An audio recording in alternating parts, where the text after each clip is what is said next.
মায়ার নবী আমার কোথায় রইলাম লুকায়া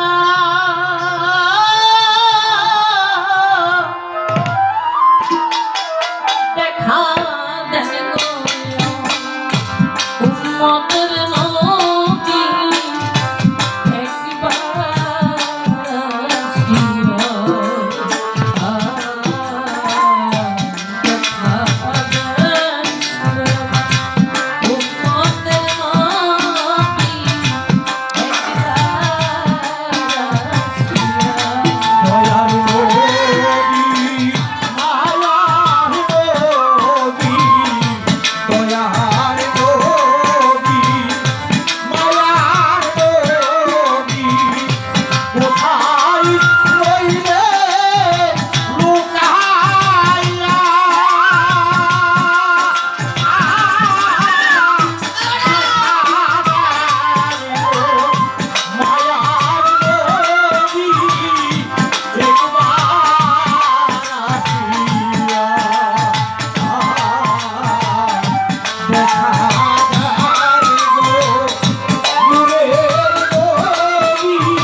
যুদ্ধের মাঠ, সেই তাইফের মাঠে যখন যুদ্ধ ঘোষণা করা হয়, আমার দয়াল নবী ওই মাঠের মতো উপস্থিত হয়। বেদির বেঈমান কাফেররা দেখা এমন আঘাত করে, এই আঘাতে এই মাটির মধ্যে পড়ে যায়। যখন পড়ে যায়, আমার আল্লাহ, আমার দীনবন্ধু, উনি সহ্য করতে পারে না। সবার সহ্য, সবার, আপনার যদি কোনো আপনজন ভালোবাসার মানুষের গায়ে আঘাত করে, আপনার কি সহ্য হবে? সহ্য হবে না। যখন আমার নবীর গায়ে আঘাত করে রে, আমার আল্লাহ জিবরাইলকে কই তুই চলে যা মুহূর্তে। আমার নবীর কষ্ট আমি সহ্য করতে পারতেছি না। আমার নবীর গায়ে রক্ত পড়ছে রে, আমি তারে সৃষ্টি না করলে তোরা তবে কিছু সৃষ্টি করতাম না। আর বেদির কাফেররা ওরা আমার নবীর গায়ে আঘাত করতেছে, আমার বহু করতেছে। জিবরাইল তুই চলে যা। সেই তায়েফের মাঠে আমার মুহাম্মদের গায়ে আঘাত করতেছে। জিবরাইল তুই চলে যা, আমার নবীর গায়ে, আমার মুহাম্মদের গায়ে ওই তায়েফবাসী আমি ধ্বংসে পরিণত করে দেবো। আমি ওই তায়েফবাসী সব যত কাফের আছে আমি সকলকে ধ্বংসে পরিণত করে দেবো। জিবরাইল কয়, মুহাম্মদ রে, আমার আল্লাহ যে তোমার কষ্ট সহ্য করতে পারতেছে না। একটা বার তুমি খালি কও, আমার আল্লাহ এই তায়েফবাসী সব শেষ করে দিন। আমার মায়ার নবী, আমার দয়ার নবী, আমার মুহাম্মদের নবী সেদিন বলছিল, জিবরাইল ওরা তো বুঝে নাই, ওরা তো না বুঝে আমার গায়ে আঘাত করে। ওরা যদি বুঝতো তাহলে তোমার আঘাত করতো না। তোমার মামলার দেখো ওগো মারতে হইব না। ওদেরকে বুঝার হেদায়েতটা জানো দীনবন্ধু, বুঝার সেই হেদায়েতটা যেন আমার মাওলা আমার দীনবন্ধু ওদেরকে দেয়। ওদের গায়ে যেন কোনো আঘাত না করে, ওদের গায়ে আঘাত করলে যে আমি সহ্য করতে পারি না। কারণ ওরা যে আমার ভালোবাসার মানুষ, আমি ওদেরকেও ভালোবাসি। আমার দয়াল নবী দেখেন, আপনারা আমরা যদি ঝগড়া করি, আপন মানুষকে আঘাত করি, সহ্য করতে পারি না। আমার দয়াল নবীর শত্রু যারা, তারা আঘাত করছে, তারপরও আমার দয়াল নবী আল্লাহর কাছে কইছে, ওরা তো বুঝে না তাই আমার আঘাত করে, ওদেরকে তুমি মাফ কইরা দাও। সেই নবীকে আমরা ভালোবাসতে পারি না। এই দুনিয়ার মায়া মোহতে পড়ে, লুপে পড়ে সংসার করেছে। আমার মতো বেধি কাফের পৃথিবীতে আর কেউ নাই। তাই সেই নবীর প্রতি মহব্বত যেন থাকে। তাই সাধক তার গানে বলেছে, ও নবী